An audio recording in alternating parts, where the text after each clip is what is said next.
I'm sorry if my face looks weird. I got my wisdom tooth removed and that's why it looks huge, but I didn't want to leave you without video. I like coffee with my coffee. I'm a no bullshit kind of girl. No room for creamer or that vanilla stuff either. I need something real to fill my cup. But when I saw you at the Hi, welcome back to my channel. My name is Isabel, and for this video I wanted to do something a little bit more fun, a little bit more chatty, because next week you're gonna have the wrap up of the month. It's always a little bit heavier, so yeah. For today I'm gonna tell you my tips, my advice, and a little bit of a rant about how can you read classics. First of all, you do not need to read classics to be a reader, to be smart, or to be whatever that you feel that reading classes is gonna make you be.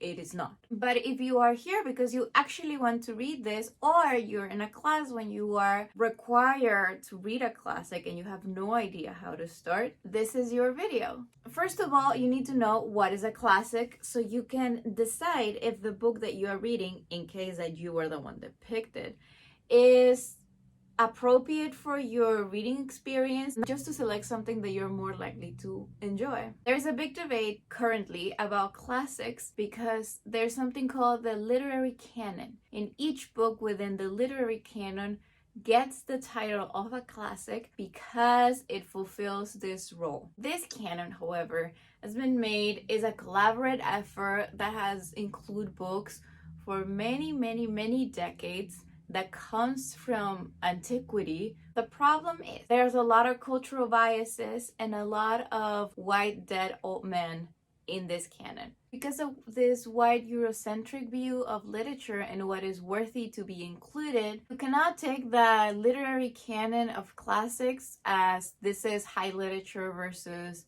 this is low literature, this is good, this is bad. Because a lot of good literature, a lot of good authors from cultures around the world are not included. I'm telling you all of this not because I want to discourage you or pursuing this classics path that you want to take, but only for you to realize that not because it's not in the list, it's not good, and not because it's in the list, it's going to be good or that you're going to like. However, the majority of books that are considered classics fulfill the specific role of being very important to academia, being considered a masterpiece of their time and from the author, and just overall being exemplary and worth noticing. Yes, it can be worth noticing because of how bad and sexist it is, but it could also be exemplary of how great it is. They often discuss a lot of social issues that we still battle today, like sexism, racism, and the aftermath of imperialism and all the wars that we have suffered. Here goes my first tip. If this is your first classic and you want to have a good time, you don't want to be too interrupted with the things that you do not know or to have a very challenging language, pick a book from the 1900s to the 1970s, the 1950s. And these dates are rough, as that's my personal rule. It might be a little bit more attuned to what you're looking for. There are also a lot of shorter stories. Yes, my first tip will be look over the categories and the periods, although they're often based on the English periods of English literature, just FYI. But just pick something from the 1900s to this time and you should be good to go, especially if it's your first classic, if you don't have a very good grasp of, like, I don't know, Victorian history or whatever other classic that you could pick. Next tip of how to pick a classic will be not only pick one that is a little bit of a modern classic from the 1900s to this time, but also pick a book that is from a genre that you already know that you enjoy. It doesn't matter if you're a very experienced reader or you are a beginner who enjoys a lot of crime TV. Maybe you can pick something like a gothic, a mystery, a detective novel, something with a murder. An Agatha Christie is always very good. Arthur Conan Doyle.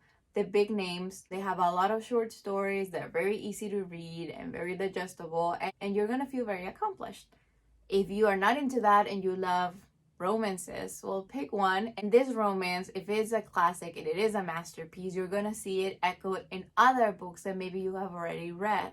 That is something that I personally love about classics. Because they're these masterpieces and because they make you read them at school, a lot of contemporary authors have read them and take inspiration from them and the things that they like the most. And sometimes they take the things that they didn't like and they exclude them from their book, so we could see that it's a very educational tool even for authors. Okay, I didn't like this, how can I make it better?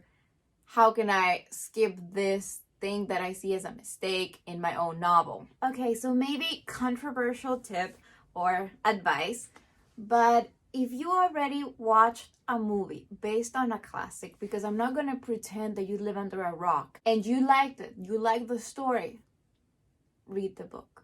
Doesn't matter. I know you should have read the book before the movie. You didn't know it existed. You didn't feel the need to do it back then. You can do it now. This will be beneficial to you because you already know the plot. So now you can pay attention to, well, why is this a classic? Which is the third layer of reading. I don't know if I talked about this before, but when you read, there's like 3 layers in my head, at least. You have your basic plot, what is happening. Or if you don't pass that stage, when you don't know what's happening, it's not the book for you. Maybe you need to look for a little bit of help online or with someone that can help you, or take it slow, or change book and come back to it when you are more prepared. This is a recognition stage when you're just looking for plot and what's happening in characters. Then you have your sentence, grammar, themes, images section. When you already understand what's happening and now you're paying attention to the style of the author, how are things happening in, if there's any foreshadowing to the plot, if the language is doing something interesting there that you are picking on. And a lot of these classic books do this, and this is why they're classics, because they're doing something revolutionary or because they are exemplary in that sense. After the stage, we have the analytical stage. What is the author attempting to do? What are they saying? What are they doing? How is the plot and language functioning together to accomplish this? All of those good stuff. And then you can do your critical analysis with a Marxist lenses, with a feminist thing. All of that comes in the third stage. And if you already watched the movie or you already know what the plot is, you can go ahead to the second stage. All of this is gonna make you more comfortable reading this book, and you are going to feel accomplished. And afterwards, you might not need to watch the movie before because you already know the author, you already know the style, you are not scared anymore, so you can go in blindly. If you want to go blindly though, and there's no problem, I often do that all the time because I like to be surprised, the next step is for you. Pick a famous author with a non-famous work. And that's something difficult because a lot of classic authors have a lot of classic books and a lot of masterpieces. However, you can do something like this. I like buying these types of books. This is a yellow wallpaper by Charlotte Perkin Gilman. So here you have the famous work, and then you have all these other short stories that you never hear about, but they're really good, that can get you going and can get you understanding how your particular author in the particular time period was working. The only disadvantage that I find in doing this though, you might not find a lot of internet resources discussing them in a basic level with summaries, but that can also be a relief because if you don't like it, you don't have 1,000 of videos and reviews saying how this is an amazing book, and if you don't like it, you're stupid. So balance it out, and if you don't like it, you can always go back to your famous texts. Now that you're ready to go because you already did your research of when is this written, you already picked a book that maybe you already watched the movie about, or something that you already know, or an author that is very well known, you have to pick your edition. And I hate to be that person that cares a lot about the edition, but it might make your reading experience. This is the Penguin Classics edition. It's kind of like a medium affordable version. But what I like about this is that it has notes at the end. While you're reading, you can flip back to the notes or read them all at the end. I like flipping back and forth, honestly. And I like it that they're at the end, so you don't have them here in your main text if you want to ignore them or not. Paper quality is so-so. You can highlight. The spine does break. If you don't like that, it might not be that cool. But these are solid editions. These are student editions that are going to help you even if you're not a student and you're just reading it for fun. For example, I have all my Jane Austens in the Penguin editions because of all this background, but also these are the Northern Critical Edition. And the Northens are pretty cool because they also have the notes at the end, but they include brief critical essays at the end, and all of these are about the text that you read. So afterwards you can really just flip through them and read, even if you're not a student and you're not going to write a final paper on this, just to get a full grasp, which is really interesting. For example, I had my pick for a class that I was taking of the European novel, and when we were reading War and Peace, I picked the Northern edition because it had those critical essays at the end that I thought that were going to be very beneficial to me. But last August, when I was reading Anna Karenina, I just went with the Penguin Classics Critical Deluxe Edition. I don't know how they're called. And it has the notes. It doesn't have the essays at the end, but because I wasn't reading them for a class and it was already a very lengthy book, I just went with the one that had the prettiest cover. Doesn't matter, it was the same text. I had a great experience, and I felt like honestly I didn't need them anymore because I was already used to Tolstoy, while War and Peace was my first Tolstoy and I had to write a paper on that class, so I needed all this extra information. So I'm not being sponsored by any of these publishing companies. Pick the one that you want. I'm just telling you there are some extras that you could benefit from depending on which edition you pick, and those can really help you understand what's going on and not leave your text. Honestly, I wouldn't recommend Tolstoy if you have never read a classic. It's a very heavy thing to do, but it's very good. Keep it in your list, maybe just not now. I love reading classics in the Kindle because you can just tap the word and it gives you the definition, and it's really cool. Although I would like to have more classics in physical because I've read a lot that I don't have here. Also, speaking of editions, not talking about the bonus that you get depending on what book you buy, is just pretty versus not pretty. For example, I have this beautiful edition of Jane Austen. I got this book as a gift when I turned 12, I think, and it's beautiful. The font is really small. The font is really small. I could read it back then. I can't read it comfortably right now. It's very heavy. It's more to look pretty, I believe, than to be very comfortable while you read. It doesn't have any notes. It doesn't have any information to help you or introduction. It's very pretty though, and it was kind of expensive. So if you want to have a pretty book, maybe pick it after you read it. Like you could read it online or in those cheaper versions and then sell them away, and now that you already read it, buy the prettier version just for the aesthetics of your bookshelf. And yeah, this is why I have all my Jane Austens again in the Penguin edition.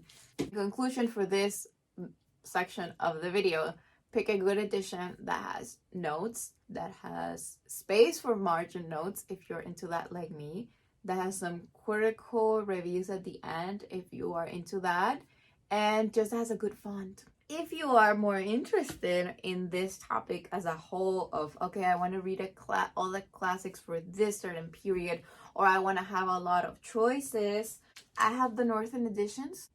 There you go. Yes, they are very heavy. You don't have to buy them all. They're kind of on the expensive side. I wouldn't recommend. But if you compare all the things that includes, and if you were to buy them individually, of course, the price is better in these editions than the other ones. Some things are only extracts though. So if you want to read the whole thing, it is not in here. but it does have all these introductions of the period, analysis, all the canon is here. Like if you can buy the canon, this is the canon. And they are student focused, so you are not going to be lost. Everything is very well explained. The pages are a little bit thin. They're like Bible pages. So if you're into highlighting, I just need to tell you that they're not the best for that. But yes, you can buy anthologies. Anthologies are great for kind of getting your feet wet in the period or what the classics are or whatever you picked in the first topic. I also have here an example. This is an anthology of Victorian women poets. That is a topic that I really like. It's all about preference. The anthologies can be very beneficial for you starting out with classics, like classic fiction, but also with classic poetry. Now we're going to start with the tips for actually reading the text that we have talked so much about. Whatever your text is, if you're reading on your own, my first one is going to be divide it. Just like as you would for a class, that they will be like, okay, you need to read this amount of chapters for next class and yada, yada, yada. Do the same thing for your own. For example, I read Anna Karenina on my own. So what I did is that I just separated by week how many pages I needed to read. And I don't like stopping in the middle of a chapter. So I'll be like, okay, I want to read this in 4 weeks. I think I read this for in 4 weeks. I just went like, okay, I want to read this book in 4 weeks. How many pages there are, divide them into 4. And then I will go over the book with my sticky notes that you can't see right now, but they're hedgehogs and they're the cutest. Yeah. I will go there and then I will move a little bit. So if I had to read, I think it was like 150 pages. No, it was more. Okay, let's say that I needed to read 200 pages. And then I will go over it and then I will see that in the page 200, it was like the middle of a chapter. And I don't like that because I get confused when I picked it up again. So I will go over a little bit until the end of that chapter. Sometimes you land at the end of the chapter and that's great. That's what I will do. So it wouldn't be always like 200 pages, but it will be 210 or 240 or whatever like that. And that's how I did it. Because it was vacations, I had a lot of time. If you, like me now, are studying, have work, or other activities that is not just reading a classic, and you're not dedicating all your free time to do that, I wouldn't give you this much freedom. And this is why. You are not going to accomplish the 150 pages a week. Because it's going to be like, it's just Monday, I'll do tomorrow, and then tomorrow, and then tomorrow, and then it's Sunday, and you didn't read anything. Know it because I do the same. You need to do something a little bit more strict. Divide the pages by day. Yeah, it sounds so restrictive. Every day? Yes, every day. Say that you want to give yourself a month, which I think is very reasonable for a large book and a classic. Maybe if it's a little bit on the larger side, even 2 months. But don't give yourself more than 25 or 30 pages a day. Those should be like 25, 30 minutes a day. Realistically, you won't even have those 30 minutes if you're a very busy person. You might have 15 in the morning and 15 in the evening. So do what you can, but don't give yourself more than 30 minutes. So divide your novel by day, and that is manageable. And you can hold yourself accountable. Next tip, now that you have your division, you're starting strong, you read your first, 1, 2 chapters. After that reading session, write it freaking down, okay? All of these blue tabs that you see are mini summaries that I left for myself after a reading session. This was kind of like on a freer side. The professor wouldn't give us exact pages, you just had to have it done by this time. So I kind of gave myself these small deadlines, and at the end of a reading session, in these blue sticky notes, I would write a small summary of what I read. 2 to 3 sentences, but write something down. What was going on? Remember, recognition reading. This is going to help you because each day when you come back, you open when you're left, you read what was happening, and then you're good to go. I will also, in the margins, would recommend you to highlight or write down in a separate piece of paper, a notebook, a post-it note, words that you didn't understand, write down what it is. If you're reading in translation, that might be a little bit tricky, but try to use not a translator, but a dictionary of how would it work in context and the definition, especially if you're trying to read a classic in English, and English is your second language. Next tip, I got it from a professor who was a little bit on the older side, and he wasn't very good at remembering characters. So what he did, he would write at the beginning of the book here or at the end the names of the characters, and he would draw like all the connections that there are. This is very important if you're reading something on the older side, like Victorian, romantic period, a Russian realist novel. They have a lot of characters, and you're gonna be confused, and you might not understand how they are related to each other. You can look that up online, but it's better if you write it down as you go, because if you look it up online while you're reading, you might get a spoiler of someone dying, getting married, being born, etc., etc. Especially with all those novels that have the plot twist, hey, they're actually related, they're actually brother and sister. Oh, someone stole this child when they were born and raised them in poverty, but they're actually rich.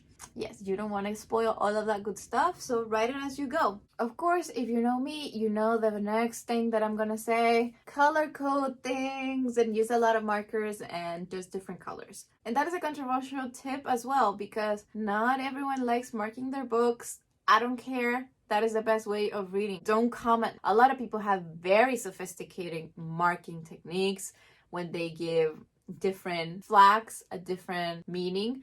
You can devise your own things, and I don't think there is a formula or something that applies to every book that you read, but just have an arrange of pens, pencil if you're not committed to the pen and like the colorful pens. So just keep something to mark, a post-it note, a page flag, a pen, something to write it down, because we are exercising our brain and we're not going to remember all of that. And of course, if you follow my channel, you know I have a reading journal. You saw me set it up. I'm loving that thing. It's so interesting to go back and read what you wrote while you were reading or at the end of those mini reading sessions. And journaling your readings is amazing. It changed your way of reading it. Honestly, I felt it so much. And it's great when you're doing a classic, because you can write the things that you don't understand right there and then go back to them later when you do your research. But of course, you need to find a balance with everything that I'm telling you, because I don't want to make you feel like you're doing this for school if you're not doing it for school. Like if you're doing this for your personal pleasure and growth and you just want to try something new, these things are to help you out. The moment that they feel a little bit oppressive and that you're doing them because it's schoolwork or something, then we need to tweak some things out to make it a little bit more fun. And if you are in school, doesn't mean that this cannot be enjoyable. Just romanticize your reading session. Yeah, that could be another tip. Romanticize your reading session. Make it as pretty and as comfy as you can, but not too comfy because you're going to fall asleep. But if you can have a reading corner, a quiet moment in the morning with your morning coffee, when you, instead of scroll through your emails and Instagram and all that fun stuff, you read your book, 15 pages, 10 pages, 5 pages, 30 pages, however you want. Or at the end of the day, after taking a good shower, putting all your lotions, having a nice sleepy tea, a chamomile tea with honey. Not on bed. Don't read on bed because you're gonna fall asleep. But maybe on a nice chair, or on bed but not underneath the covers. Just here, have a good lighting, a lot of light, maybe a candle at the humidifier, essential oils, whatever you prefer. Nice, comfortable clothes. Just make it a ritual. Make it an experience. And then you're not gonna feel like you're cramping for class. So my next tip is a little bit of self-promo.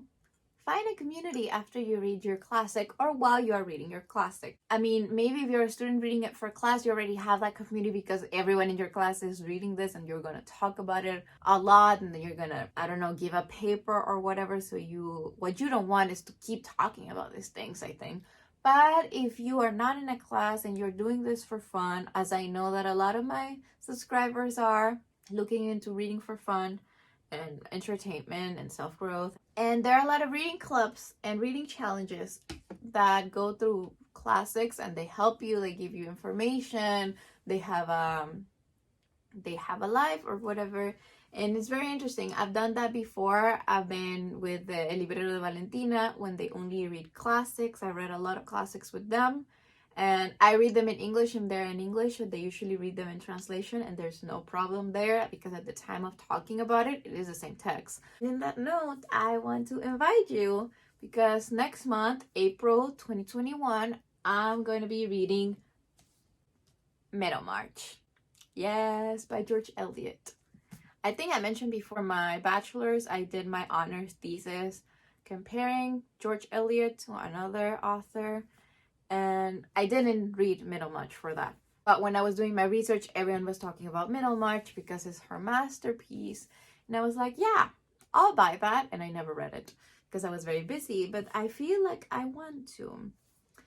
And next video, you're going to know more about my reading habits. Now I'm back to school. But I already divided this daily. I have 30 pages. Sometimes it's a little bit more. Sometimes it's a little bit less. Depending again on the ending of the chapters. And also I wanted to do it at the end of a chapter because I want to invite you all to read it with me. I'm going to put in my Instagram the chapter divisions, and I'm going to provide you with a weekly live. Daily feels like too much, but at the end of the week I'm going to talk about all the chapters that we read that week or that I read if no one joins. And it's going to be probably in Twitch. It's going to be my first stream. I don't know how to stream, but I'm going to figure it out. And yeah, that's the community that you can join. This is your opportunity. Join reading with me. And if it goes well, we can pick other books to read, maybe shorter. Because Middlemarch is, well, in this edition, is 794 pages. It's not the longest book I've read, but it's pretty long. And yeah, I'm using the Barnes & Noble edition because I couldn't find the Penguin one when I went to buy them. Doesn't matter. This one also has notes. You can get an online, whatever version that you want. The chapter division should be the same. And I'm very excited. So I think those are my tips. My name is Isabel. Those were my tips. Please join me reading Middlemarch by George Eliot. Great novel. Go to my Instagram. You're going to see a little blurb about what the novel is about, who George Eliot is, from what time period it comes from what country, if you don't know anything about it, and the chapter division. This is the end of the video. Thanks for watching. Keep reading, and when you're not, follow me on all my social media, link down below. Please join me reading Middlemarch. I want some friends reading with me. And that is all. Now I have to put all my books back on my bookshelf. Bye!